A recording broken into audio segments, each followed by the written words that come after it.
Con men, the most enigmatic of the criminal fraternity. These expert liars and consummate manipulators use their intoxicating charm to prey upon the most prized human trait, trust, in order to make money and ravage lives.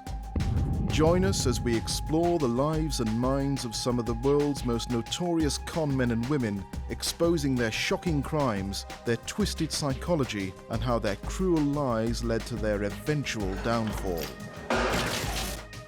In this show, the con man who bided his time and patiently used love as his weapon to con a woman called Christine Handy out of £500,000. The relationship felt really real. Not for 1 minute did I think there was anything wrong with it.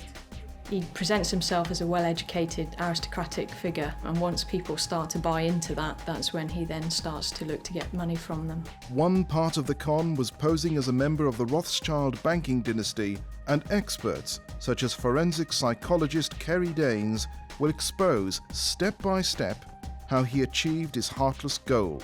This man doesn't appear to have any scruples, any morals. Just how can a perfect stranger infiltrate your life and destroy it, financially and emotionally from within? I look back and I just think, did I really do that? Did I really believe and trust him so much?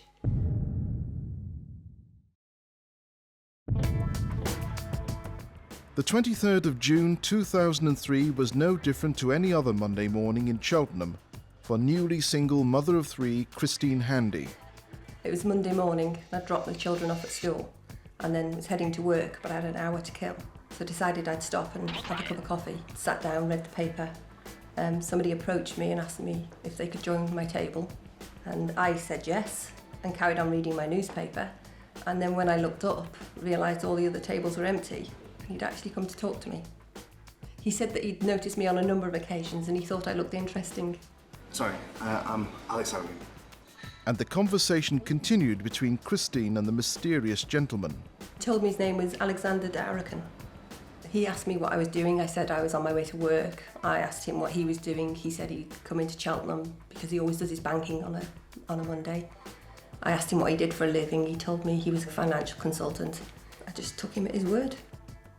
He fitted the profile of a financial consultant. He was very well dressed, you know, he'd got his briefcase. And Alexander de Arakan showed an interest in Christine and her life. I told him, you know, I did go there every Monday, had a cup of coffee on my way to work. It was my son's birthday the next day, so I was in a rush to leave. So I didn't spend a great deal of time chatting to him. 10 minutes, and I left. I didn't think I'd see him again. It was just being polite to somebody. This meeting was very organic, very natural. So you meet this stranger who shows an interest in you in a coffee shop.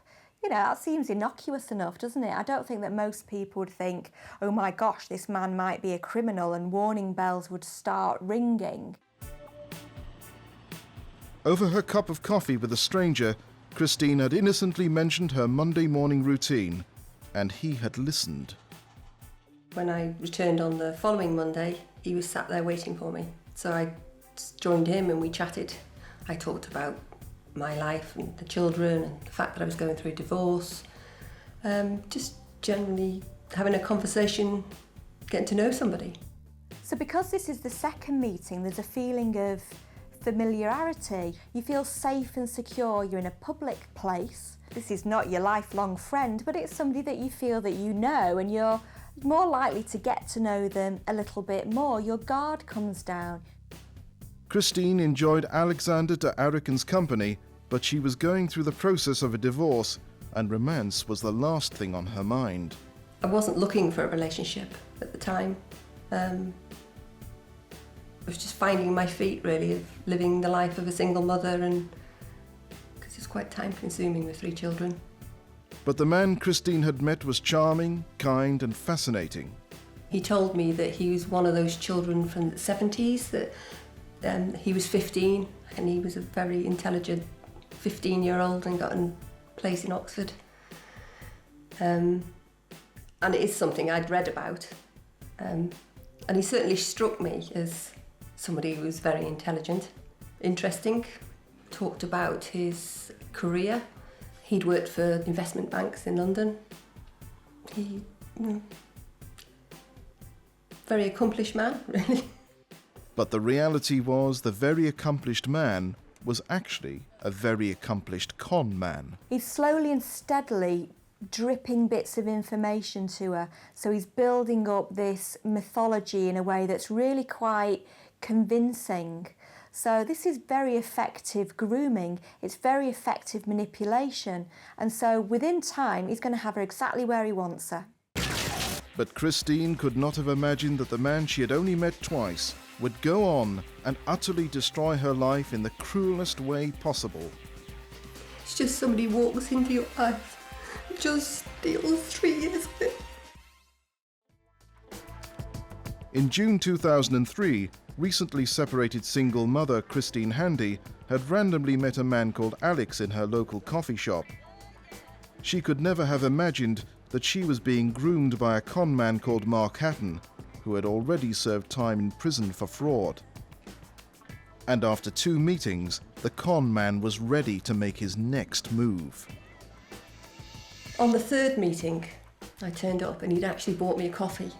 The coffee was sat on the table waiting for me. We sat down and we chatted, and it was at that point he asked me if he could have my phone number, which I said no. He seemed very offended by that. And then he turned around and said, well, I'll give you mine then, and if you want to ring me and we could go out for a drink. And the con man's manipulation worked. I then felt guilty that, I don't know why, that, I wasn't trusting him. So I gave him my phone number, and just as I got to work, he was phoning me. And said he really liked meeting me and he'd like to take me out for a drink, and I said, I'd think about it. And the romantic pursuit continued. He rang me a second time and said, let's go out for dinner. And I didn't feel secure. I don't know why I didn't feel secure. I didn't feel secure about going out for dinner with a man I didn't know in the evening. So I suggested that maybe we went out for lunch or a drink early evening. Christine had no idea she had arranged a date with a con man. On our first date, we went to a little wine bar in Cheltenham. It was in a basement and it was a summer evening. We were sat having a chat and he suddenly produced his passport, which I thought was very odd, and said, I brought this to show you. And the passport revealed Christine's date was a member of the Rothschild family. His name was Dr. Alexander Mark Alphonsus Nathaniel de Rothschild de Arakan Hatton. It's quite a mouthful, isn't it? That's what's on his passport. The reality was the con man's name was Mark Hatton, and no one knows how he was able to obtain a passport with this fictional name. But he wanted Christine to believe that he was Alexander de Rothschild, a member of the illustrious banking dynasty. Little did Christine know, Mark Hatton's story was a tried and tested hook to draw his victims into his con. The story he told about his parentage was that he was the illegitimate son of Edmund de Rothschild and a female by the name of Christina Ong, and that he'd been adopted as a young boy, and that was how he came to be brought back to the UK. Hatton's Rothschild story combined glamour and mystery with rejection, heartache, and abandonment. He was a very emotional man, and he pretended to be very hurt by his family background, and that was quite a good tactic, really, when you think about it, because it stops you asking questions. Christine already thinks that Hatton, or Alex as she knows him, is somebody who's kind, attentive and caring. But now he's building on that and he's portraying himself as also really quite exotic and, more importantly, very emotionally vulnerable. So I'm sure that she felt some sense of affinity with him because she'd just come out of a divorce. But by presenting this bogus backstory of himself, he really was making it more and more likely that he would be able to manipulate her and would eventually be able to take her money. Mark Hatton is in no way related to the Rothschild family, and despite the grand gesture with the passport, The Rothschild story was not the reason Christine was attracted to her date. Oh, he's very charming, and he was very kind, and he was very humble. Sorry, I'm smiling. I just find it hard to match the two together now. But I think that was the thing that I liked about him. He just seemed enormously kind. He practices what's known as sweetheart scams. And the sweetheart scam is any scam which revolves around making someone fall for you. And in a way, they're the cruelest scam because you end up, not only with an empty bank account, but with a broken heart as well. And Christine was hooked in by the con man. After their first date, many more followed. I saw him a lot. He phoned a lot. And that was a big part in our relationship, phone calls. I mean, he could ring 20 times a day. And they also spent more and more time together. So he'd come, we'd spend the day together. Children were in school, we'd spend the day together. We'd go out for lunch or... and then he'd sort of disappear for a couple of days. I've got to go to London, I've got some meetings, I need to get sponsorship for the London Business School.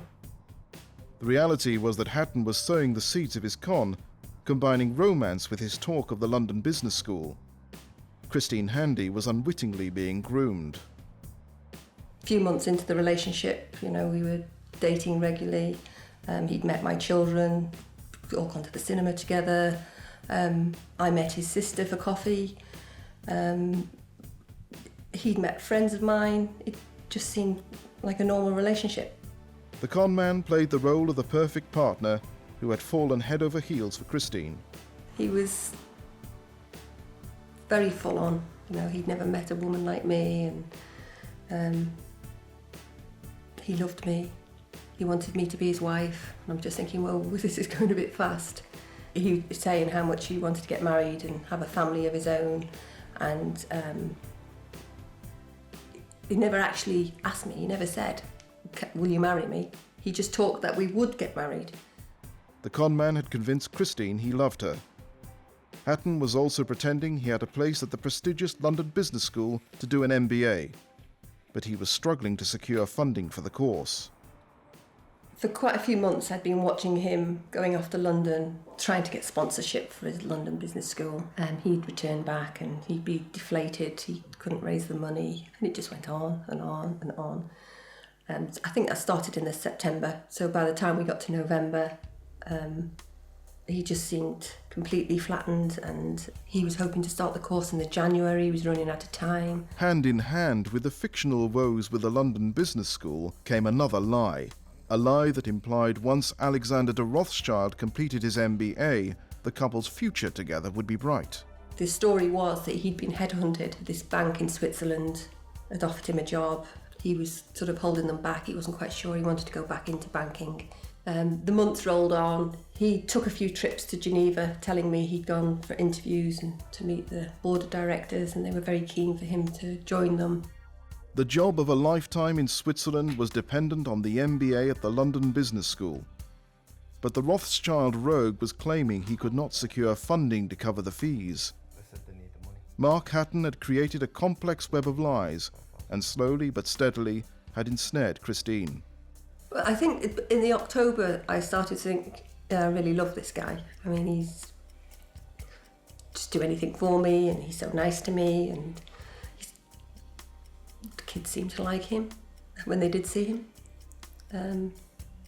He started then going on about how he wanted a family of his own, and I said I didn't want any more children. I was 38 at the time. I then started getting the tears of how he's obviously the illegitimate son of Edmund de Rothschild, so he's adopted, he doesn't have a real family. He wanted a family of his own, and the greatest gift I could give him was a child. The reality was there was another gift the con man wanted more than a child. It was then also the time that he said about I really need to get into the London Business School, can you help me? And he seemed to be really getting down about it, to the point that he would actually sit and just cry and saying it's so difficult. As soon as they realise that I'm a de Rothschild, they just assume I've got the money to do the course. said, well, I wasn't in a position to help him because my divorce settlement hadn't finalised. But he knew it was all going on in the background. The passport, the Rothschild backstory, the job in Switzerland, the stories of the London Business School, and the endless I love yous over the past 6 months had led Christine to this point. This is what Mark Hatton had been working towards. He had put in the groundwork, and now he wanted to see a return, a £75,000 return. And I just said, I can't help you. And he said, but you could. And I said, I don't have any money. And he said, yeah, but you've got your house. I need the money. Well, I haven't got the money, I've told you that. Is there a way we can get funding for the house? Because we were going to be, at that stage, we were talking about getting married and he'd got this job in Switzerland. So you're going to have to sell your house in maybe a year or 2 years' time. So that's what I arranged to do. I put a charge on the house and lent him the money for the course. By the time I got the money to him, that was in the December of 2003. Everything seemed normal. Come the January, he started at London Business School. He'd have all his books and his suitcases and his computers.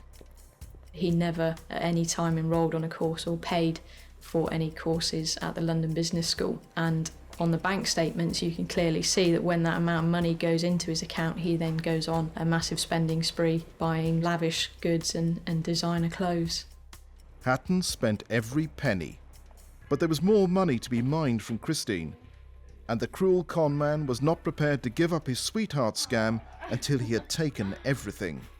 Now clearly for Christine Handy there were no warning signs that actually Hatton was just using her. When we're in love with somebody, what happens is the halo effect. You only see the good in your partner and you just ignore the bad things. But it's interesting that it wasn't just Christine that was taken in by Hatton. Her friends and her family also didn't think there was anything amiss with this gentleman, even though he didn't want to move in to live with her. Mark Hatton never moved in with Christine because he needed quiet to study for his fictional MBA. But he convinced Christine that he would live with her when they started a family together. At the time, I'm thinking, I do love this man and we are going to get married. And, you know, he's only asking for what other people want when they're in a relationship. And I did have 3 children from my marriage. So I can't deny him the right to be a father if he's, you know, with husband and wife. So I did succumb to his manipulation. In March 2004, Christine discovered she was pregnant with the con man's child. The day I found out, I phoned him, thinking he was going to be really excited. I've got something really important to tell you. I'm pregnant. And there was just total silence. Alex, are you there? And I'm filled with dread because I'm thinking, but this is what he wanted. And I felt confused. And I said to him, but, you know, isn't this what you wanted? Oh, yeah, I'm just a bit stunned. I'm excited, yeah. He said, just wasn't expecting it, and covered his tracks, really. I now realise. And then he said, I'll come and see you. And I'm thinking, oh, he is pleased. Oh, good, at long last he is pleased. It took him 2 days to come and see me. And I was a bit taken aback. Why so long? Oh, I've just been so busy, and, you know, I've been thinking about it and trying to digest the fact that, you know, I'm going to be a father and we're going to have a family. We're having a baby. Whether Mark Hatton's wish for a baby with Christine was a bluff that got called will never be known for sure. But now pregnant, Mark Hatton cruelly had Christine in the most vulnerable position imaginable, and he would mercilessly take full advantage of that power. It would be 2 more years of heartless lies and empty promises before Christine's world would come tumbling down, and she would learn the shocking and sick truth about the father of her child. Single mother of 3 Christine Handy had been in a relationship with Alexander de Rothschild since the summer of 2003. The con man, who was really called Mark Hatton, had already duped her out of £75,000 by convincing her he loved her. In 2004, she believed she had made him the happiest man on earth when she discovered she was pregnant with his child. He was saying he was going to move in, and obviously you're busy with the other 3 children and I'll help out, and don't lift this and let me do that, and I'll be here Wednesday and I'll change the light bulbs for you. And Wednesday would come and I'd have to change them myself, and I sort of got bigger and bigger and bigger, and I'm still humping bin bags out of the kitchen bin because no one else is around to help me. And it did get quite difficult, and it did cause a problem in the relationship because he was saying he'd be there and he'd do things for me, and I'd just find myself on my own all the time with 3 children and, heavily pregnant.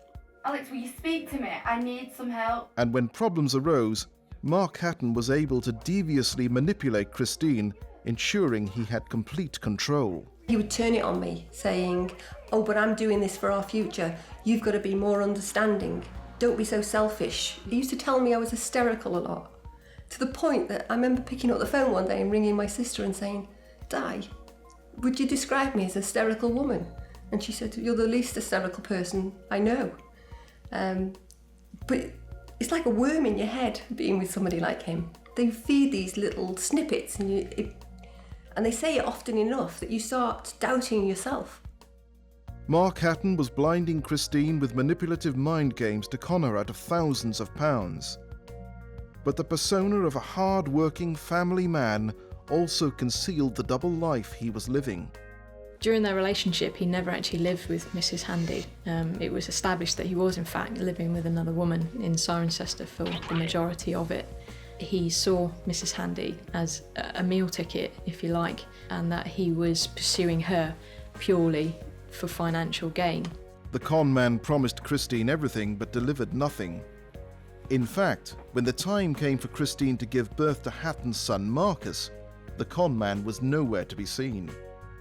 And when he eventually turned up, Hatton even took the opportunity to make money from an exhausted Christine. I have to say, I think back now and I laugh. He turned up with a bunch of flowers he bought at the hospital with the plastic wrapper around it and gave them to me, and I thought, and he held his son and he cried, and it just seemed normal. I went on, freshened myself up and came back, and he was just about to leave. He said, "I'm going to go into town, I need to buy some bits and pieces for you and Marcus." And he said, "Oh, by any chance, you haven't got 20 quid, have you?" He said, "I didn't have any money to pay for those flowers." He said, "So I've got to pay for them on the way out." So not only had I just given birth to his son, I ended up having to pay for my own flowers. When Marcus was born, he did stay at my house for, I think it was 2 nights, might have been 3 nights. And again, looking back, he couldn't wait to get out. How somebody could live with a person, be intimate with a person, father a baby with a person, and create a life that's actually just hinged on their desire to take money from that person. I think that it says that Hatton is psychopathic because he's clearly got no empathy. He's emotionally colourblind, if you like. He just simply can't feel what he's doing to Christine, because if he could, he wouldn't be able to do it. Christine had a baby to care for, along with 3 other children. The new mum was exhausted and vulnerable. And Mark Hatton began the next stage of his con in June 2005. He turned up at the house, completely panic-stricken. He looked like a rabbit in the headlights. He was scared, he was emotional, very tearful. And I'm saying, "What's going on?" And he said, "They've hit me with a tax bill for £80,000. And he just went on and he was beside himself. And he said, "I really need you to help me." And I said, I can't raise that sort of money. And he said, "Well, there's no choice for it then. I'm going to have to leave the country." And I'm thinking, great, here I am with your son. And he's going to take off. I couldn't let it happen, It's sort of, I felt I had to help him, otherwise I didn't know what was going to happen. And I said I just couldn't raise that sort of money. I could get 50. And he said to me, which was reassuring, a little bit of reassurance, he could raise the other 30. Christine had previously loaned Hatton £75,000 back in the December of 2003 to cover the fees for his bogus MBA. Now, July 2005 saw her loan him a further £50,000 for his fictional tax bill. All the money was frittered away on luxuries and in designer shops. Throughout their relationship, Hatton had talked about moving to Switzerland with Christine. He then set about persuading Christine to sell her house, arguing that when he took up his Swiss banking job, they would need to move quickly, so it would be best if she lived in rented accommodation. He started talking about, he was going to sell his house and you should put yours on the market. And that filled me full of dread because I'd got a newborn baby. And I'm just thinking, could I go through all the process of selling a house and moving somewhere else? But he kept saying it was important. He wanted to be able to leave very quickly. If I was in rented accommodation, we could just pack up and go. This is quite an interesting tactic on his part, because it's a kind of emotional hurrah, in the sense now the hurrah is where you get someone who's already invested to an extent to invest even more. And at this point, bear in mind, Christine really needs him to be telling the truth. The consequences of him being fake are too horrible to contemplate. So that's how he really plays the hurrah in this instance. It was then in the summer of 2005 that he convinced me it was time to put it on. And because I think we were supposed to be leaving in the January of 2006. So I sold the house, moved into Cirencester, and thinking, well, I got there in the August, so I'm thinking, a few months, come January, we'll be going off to Switzerland. The move into rented accommodation was temporary as far as Christine was concerned. Once again, Hatton's promises of moving in never materialised. But moving Christine away from the security of Cheltenham not only meant that she had sold her £500,000 home, it also meant that for the first time in their relationship, that Christine was truly at his mercy. He helped me choose the house, and the house is very remote. And of course, when you're living out there, your friends in Cheltenham are going to just pop in for a cup of coffee like they did here. The door was open, the kettle was on. So I suddenly became very isolated, which was ideal for him. And isolated, Mark Hatton set about conning the mother of his child out of more money. Now Christine had sold her house, she was sitting on a substantial lump sum, which Hatton was determined to get his hands on, this time using his financial advisor persona. On the 12th of September, there was £105,000 I wanted him to invest on my behalf with Pictet Bank. Well, his suggestion, Pictet Bank, because I'd never heard of them, but he was investing it anyway. But I still had some money left from him, I didn't give him everything. And on the 13th of September, I've discovered, only recently, that he'd actually gone and bought himself a brand new BMW with the money. Although twisted and inhumane, Mark Hatton had expertly manipulated Christine from their first meeting in 2003. Over 2 years later, and the villain had taken almost every penny from his prey with a string of empty promises and the unbelievable extreme of fathering a child simply to make his con believable. He told Christine Handy he'd secured a job with a Swiss bank and that they would be moving out as a family to Switzerland, but he couldn't tell her what bank it was, as it was top secret, until the news had been broken in the Financial Times. And so he again strung her another set of lies about this promise of a new life in Switzerland. At this point, Christine is really in an impossible situation. She's invested everything into this man. She's invested everything financially, but also she's very invested emotionally. She has a life with this man. She has a child with this man. She isn't going to want to lose him. She isn't wanting to take that risk. I look back and I just think, did I really do that? Did I really believe and trust him so much? I'd been jumping through these hoops that he'd set out for me to be a family and be with him, and yet nothing was materialising. All the things that he said he was going to do didn't happen. The move date to Switzerland of January 2006 came and went, with more excuses and lies, and Christine was left alone and isolated from her friends in Cheltenham. I think I got to my darkest point, that I just thought, what am I doing? What's going on? And I really felt that I was losing a grip on my life, reality. And I remember thinking, this has got to stop. And the only way I could bring it back into control was to actually go back to Cheltenham, be around my friends and family close by. And that's surprising that I I'd have the courage to just get up and go and take back control of my life. The relationship was becoming strained. Mark Hatton had taken almost everything from Christine, and she was seeing less and less of the con man. But believing the lies he had painstakingly spun over the last 3 years, Christine still believed their relationship was worth fighting for. I mean, obviously there were days I'd think to myself, what am I doing with him?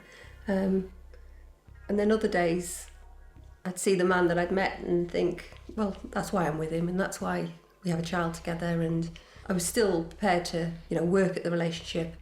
But in June 2006, the con man made a catastrophic error by taking Christine to his brother's home. And Christine hit it off with Hatton's sister-in-law. I'd said to her, why don't you come and have coffee with me? Well, the next thing I know is Alexander's saying, why have you invited her here for coffee? And I said, well, because I like her. It seems a friendly thing to do, and, she's going to be my sister-in-law one day. I don't trust her. And he really didn't like it. And I said, well, she's coming.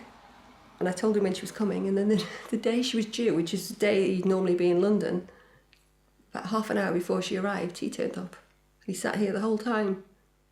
And at the time I just thought, that was a bit odd. Why are you here? I didn't mind him being here because he's my partner, but it just, again, was just something odd about it. And he didn't leave until she'd gone. I don't trust her. I had a huge row with him that night because he came round and said, I don't want her here. He was saying that they'd always had problems with her. And I said, you can't tell me who to choose as my friends. And, well, if you loved me and you respected me, you'd do what I ask. And in the end, he left. And I just thought, I'm going to have to phone her and say, look, there's an issue here. I don't know what's going on in your family, but I didn't want to make things worse. Little did Christine know that when she made that phone call to Hatton's sister-in-law later that week, her world would be utterly destroyed. Hi, Ruth, it's Christine. I rang and told her, which is when then she said to me, are you financially involved with him? Well, I hope you've not given him any money. Her words were, if he's a de Rothschild, then my husband's Mickey Mouse. And I'm just thinking, God, it's a real panic. And at that stage, he was supposed to have been in Geneva, so I couldn't talk to him about what she said. And I had to sit on this information she'd given me for 3 days. Mark Hatton's sister-in-law told Christine how he had already defrauded a woman in Italy as well as his own brother. I didn't know who to believe. And eventually he rang me saying he was back from Geneva, so I just put it to him what she'd said. And he just went berserk. I told you. She's a liar. How dare you? How can I trust you? You don't do what I tell you. In the end, I didn't know what to believe. It was just, I just felt like in this constant state of panic. After that phone call, Christine didn't see the man who told her he was a de Rothschild. He disappeared, and she was left in limbo. Christine desperately needed to know if her partner was in fact a con man, and if she was ever going to be paid back the hundreds of thousands of pounds that she had loaned him. After months of frantically trying to contact him, Hatton eventually turned up at Christine's door. The last time I saw Alexander was on the 22nd of November 2006, when he stood on the doorstep and said, I think you should go back to your ex-husband until this all blows over. My ex-husband? Why? I think I was just stunned, really. I didn't know which way was up. Mark Hatton would not admit that he had conned Christine, but he did beg her not to go to the police and promised he would pay the money back in the next 6 months. The horrific truth was becoming clear. Alex! To discover after 3 years that actually you've been living in a fantasy and not a fantasy of your choosing or your making must be absolutely devastating. Christine would have had to have absorbed the fact that not only has she lost financially, but she's also lost one of the most important people in her life. I didn't know who to turn to and who to talk to. I was worried about, I had no money left and I couldn't pay my rent, so I was doing things like going to the Citizens Advice Bureau about how I could maintain living and looking after the children. I took myself over to the police station and spoke to a police officer there, DC Arkle. In December 2006, Christine Handy came to the police station to report that she believed she'd been conned out of a substantial amount of money by Mr. Hatton, who she knew at that time as Alexander de Rothschild. The difficulty really was they were in a relationship, and within normal relationships people give each other gifts and lend each other money. So the difficulty with this was proving that he had deceived her to get all or part of this money that she'd given him, and that's why we needed sort of documentary evidence to be able to prove that what he'd told her was in fact a lie. And I realised then what a slippery little character he was, and I realised that I'd got a lot of work ahead of me to be able to give them a case to work on. And I also had to look at ways of getting my money back, I then decided I would make him bankrupt. Christine was able to have Hatton declared bankrupt in July 2007, which opened up his accounts to close scrutiny. And as soon as the police were able to compare Christine's bank statements with Mark Hatton's, it became clear exactly what he had done with the money. He would just go on what appeared to be a massive spending spree as soon as the money went into his account, mainly in areas such as Bond Street, places like Harrods, Ralph Lauren, or top designer shops, and he would be spending thousands of pounds a day. And that pattern of spending would just continue until all of the money was gone and his account was once again in the red. There was a strong case against Mark Hatton, but the con man had vanished. He was circulated as wanted, and inquiries were made with airlines to see if we could establish if he had left the country. But at the same time, Mrs. Handy had set up a website called youbetrayedme.com, which I think she'd set up to warn other women of what had happened to her. Christine had been conned in the worst way imaginable, but she was not prepared to play the role of the victim. Rather than admit defeat, Christine Handy fought back. So I had to put my story out there to bring up his profile, so I could get some idea, if anyone saw him, they could notify me, to warn other women if he was doing the same thing in London or anywhere else. She wanted to actually get a little bit of control back. She wanted to be able to recuperate a bit of self-esteem, really. And so I imagine that that's why she went to the length that she did in order to fight back. So, with the website up and running, all Christine could do was wait. I got quite a few emails from people saying how sorry they were. And then one day I got 3 emails, all from the same family in Mount Kisco in New York, saying that he was there and he was doing the same thing. The family had become concerned that the illegitimate Rothschild the wealthy divorcee was living with was not who he said he was. The son became suspicious about him and put his name into a search engine and found Mrs. Handy's website and contacted Mrs. Handy to tell her that this man was living with his mother in her very expensive home in New York. We informed the police where he was, and they said, right, we have to apply for an international arrest warrant and we have to apply for an extradition order, by which time he will have moved on. And that was not an option for Christine. She headed to New York with a friend for moral support. Armed with the bankruptcy papers, determined to confront the con man. When we arrived in New York, we arranged to meet Gil Alba, the private investigator who we'd employed to put him under surveillance. The private detective took Christine to a local gym that Hatton visited most mornings. So we saw him coming out in his shorts, and I got out the car then and walked over towards him. I just said to him, "Remember me?" And he looked at me and he said, "Don't do this, Chrissy." And again, it put me on a back foot, and I'm thinking, do what? I haven't done anything. I'm just trying to get you to answer some questions. He walked off and I just shouted, "Here's the bankruptcy papers, I'll put them on the windscreen for when you come out." Mark Hatton now knew that he had not beaten Christine, and days later she discovered he had been arrested by the FBI. Oh my God, that's brilliant news. But little did Christine know that back in the UK there was another warrant for Hatton's arrest, and this charge was even more sick and twisted than the living hell he had put her through. That did turn my world upside down. That was really difficult.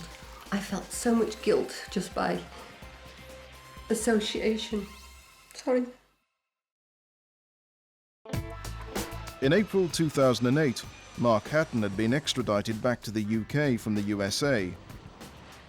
For 3.5 years, he conned Christine Handy that she was his partner, she had his child, and loaned and trusted him with hundreds of thousands of pounds.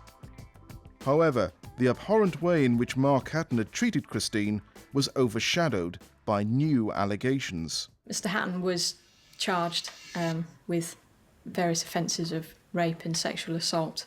Due to the seriousness of those offences, the trial for those matters took precedence over the fraud trial, and therefore they took place.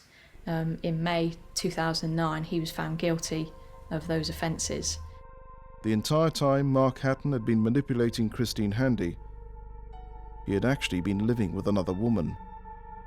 Monstrously, Mark Hatton had raped and sexually abused the woman's young daughter while she was between the ages of 13 and 17. When the teenager was 15, the con man paid for her to abort his child. At the same time, Christine Handy was pregnant with his son Marcus. Christine now had to face the reality that she had not only invited a con man into her home and heart, she had also invited a paedophile. The day he was found guilty on all the charges of rape and indecent assault, that did turn my world upside down. That was really difficult. A, because I'd had him in my home and I have a daughter. I've got Marcus, and how do you protect his son, my son, from that? I felt so much guilt just by association. Sorry.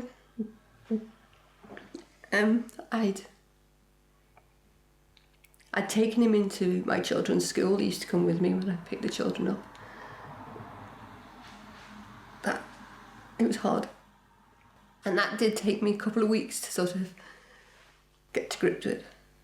And obviously still upsets me. It's not surprising to me that Mark Hatton was committing sexual offences against children at the same time that actually he was conning Christine, because here's a man who's totally ruthless. He gets what he wants, doesn't he? Regardless of what it is. He's quite happy to abuse people in an intimate way. So there are lots of parallels between the two offences. Although they're different, actually psychologically they're the same. This is a man taking what he wants without any thought for the person that he's taking from. Hatton was found guilty of rape and sexual assault in May 2009. However, the sentencing was delayed until after the Crown Court trial for the callous and cruel con against Christine. And in February 2010, the trial began, and Hatton was pleading not guilty. I was terrified of the thought of going to Crown Court, but at the same time, I realised that it was my chance to be able to stand up and say what was true. But it was the day that the jury went out to deliberate. I remember sitting outside the court thinking, oh my God, I'd fought so hard to bring him to justice, and if they didn't find him guilty, then all that effort, and that was a difficult moment. On the 16th of March 2010, the verdict came in. I just remember sitting there when the court clerk was asking them, how do you find him guilty on count one? I'm counting them 1, 2, 3, and it was just sort of like, oh thank God. They'd found him guilty on all 7 counts of deception. Mark Hatton had been brought to justice for his Rothschild con and found guilty of 7 counts of obtaining money transfers by deception. On the 17th of March 2010, the monster was sentenced for all his crimes. The judge sentenced him 15 years for the rape and 3 years for the fraud, so he was to serve a total of 18 years. This sentence was bigger than we expected. I was surprised. It's a long time. But he got what he deserved. With Hatton behind bars and the nightmare finally over, Christine Handy had to start piecing her life back together.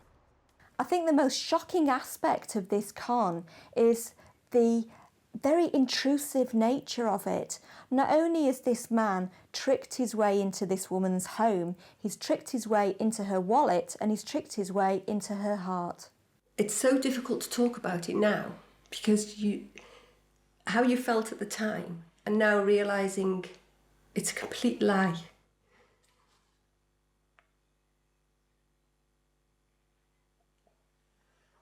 It's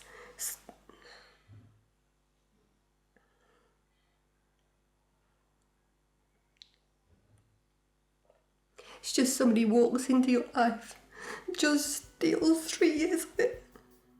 Christine estimates the full total that Mark Hatton cruelly took from her was in the region of £500,000.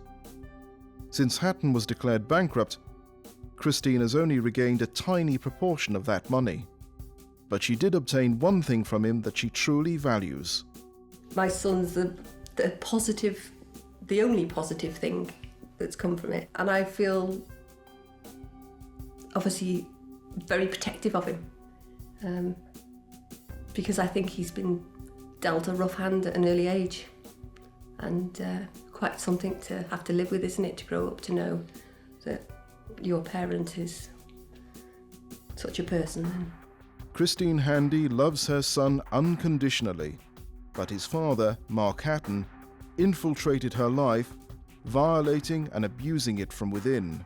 I am a victim of a crime, but I don't have to behave as a victim.